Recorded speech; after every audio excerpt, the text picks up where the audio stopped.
So, welcome all to the methodology of social sciences. So, first of all, we shall understand the word meaning of science.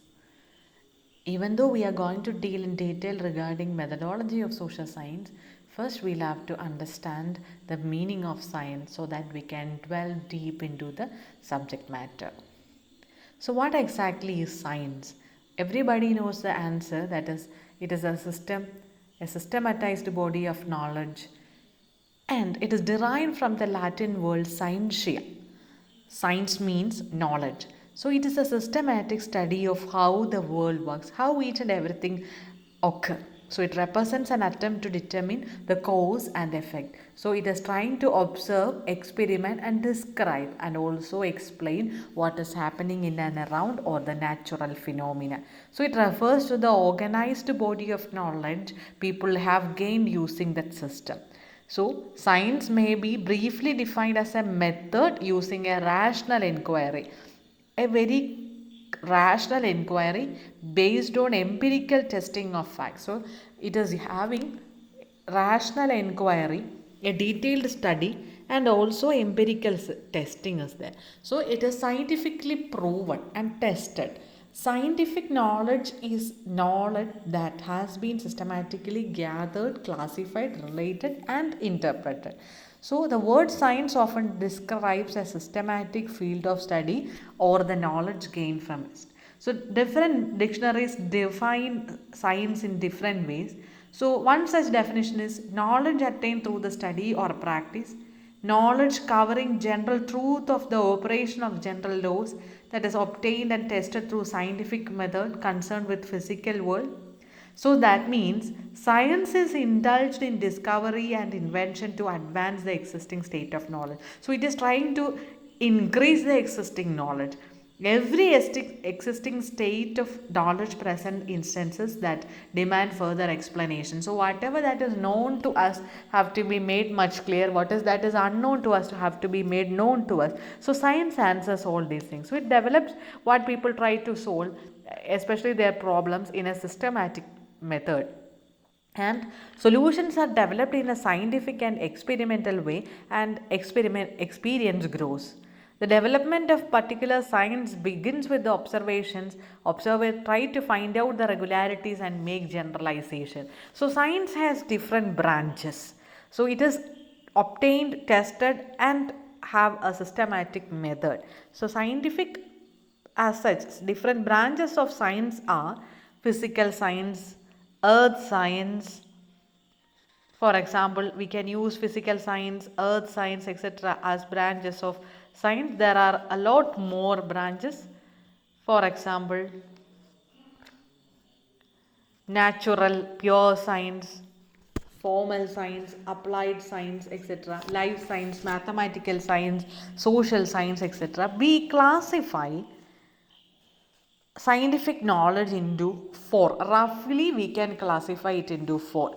For simplicity, we are classifying it into four groups like natural, formal, social, and applied sciences. So, these are the four activities: natural, formal, social, and applied sciences. So, uh, we can also classify it in the form of physical science, earth science, life science, mathematical science, social science, etc. So, what is physical science? It includes physics, chemistry, and astronomy. Natural science of energy, force, etc., studied in physics. Chemistry includes everything that includes composition, structure, and chemical processes. Astronomy includes objects beyond the atmosphere of Earth. Another one is life science, which includes biology, botany, zoology, human biology, genetic science, medicine, to mention a few. That means it is dealing with natural science in depth, then plant kingdom, animal kingdom, human body, nutrition, diseases in genes, diagnosis, research, medicine, etc. So life sciences all related with that. Earth science is again another important aspect that we have to understand. So ecology, ocean, meteorology, geology, paleontology, etc. are all related with earth sciences.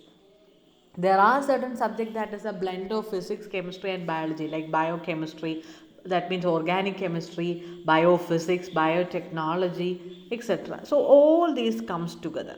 So, when we classify, these are the few examples of different kinds of sciences. When we classify it into four major cases: natural science, formal, social, and applied sciences, we can say natural science includes physics, chemistry, ecology, geology, astronomy, biology, zoology, botany, etc. Then what about the formal science? That is branches of science that are concerned with formal systems. For example, logic, mathematics, theoretical computer information, theory of statistics, linguistics, etc., which is a formal science.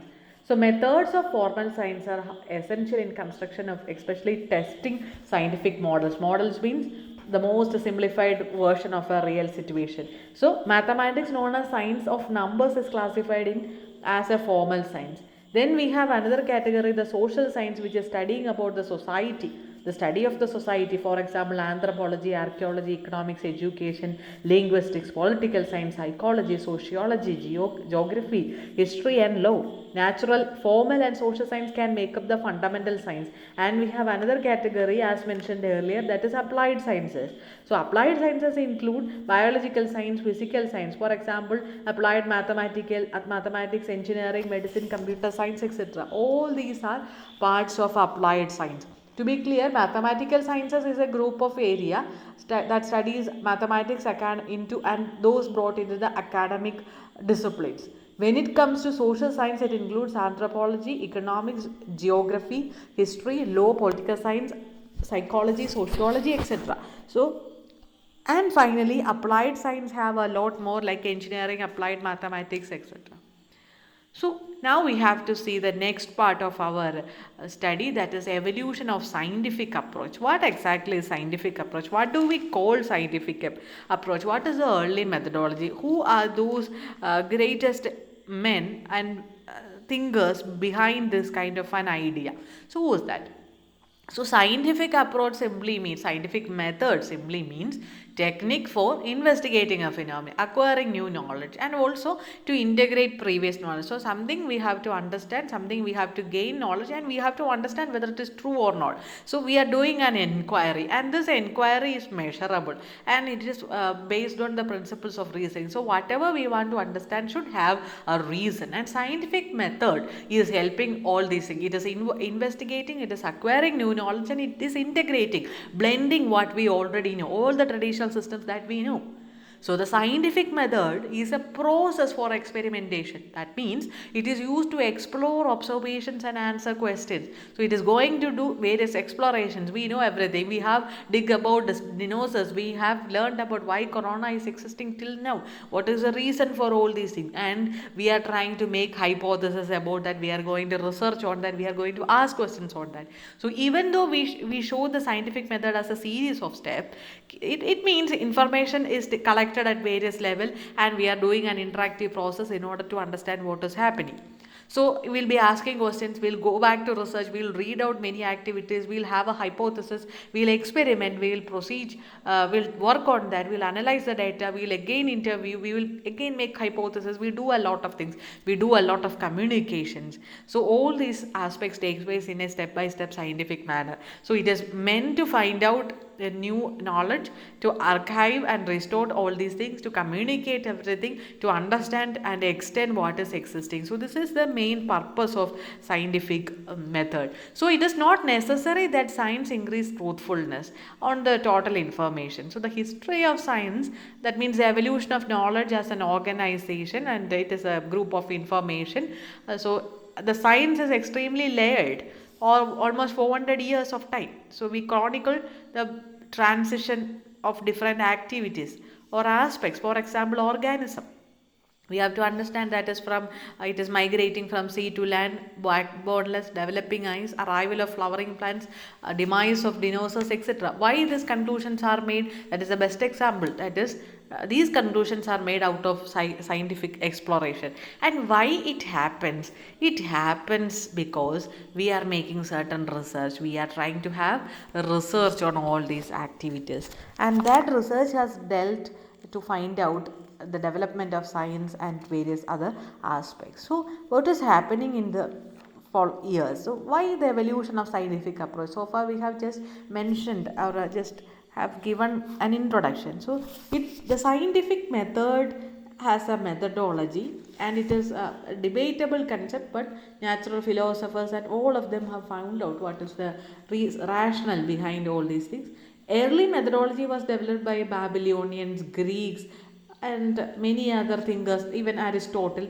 His philosophy was given inductive and deductive reason. Instruments and tools were developed by various thinkers. Aristotle introduced what may be called a scientific method. So Aristotle's works were there on logic. So all these things are given generalization. Socrates is one among them. Epicurus, again another person, he has developed his ideology and also believed except what which was tested through direct observation and logical deduction. So he also brought his own ideas. Then there are different methods like deductive and inductive method. Deductive means from a larger premise to the smaller one.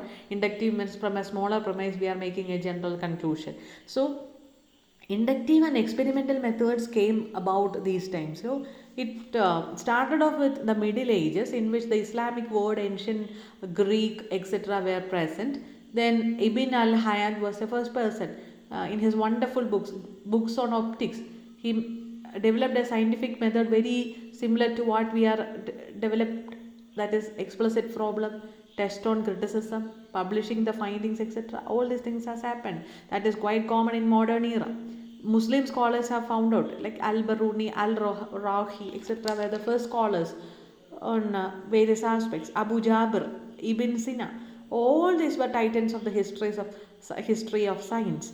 And the Renaissance have given about a new wave, as in every cases. Roger Bacon, Francis Bacon, Galileo, etc. They all brought a new wave. So a peer than installing a panel of experts and founding of journals, and also led to genuine peer review. They all the process of practices that happened years and years ago. So the history of scientific method in the 20th century, if you try to find out that, we can find the discovery for maybe scientific discovery was there for 3 centuries. So gradually it moved away from those areas and developed into a separate study area. As science began to split into chemistry, physics, biology, so many proto-scientific psychology has been developed. Then Karl Popper was one among the persons famous who has contributed a lot regarding scientific ways. So Popper's contribution to history of scientific method is quite important. The logic scientific discovery was one such thing. Critics of Popper, especially Thomas Kuhn, Paul Fayet, and Emer Lakatos, etc., has criticized him really well.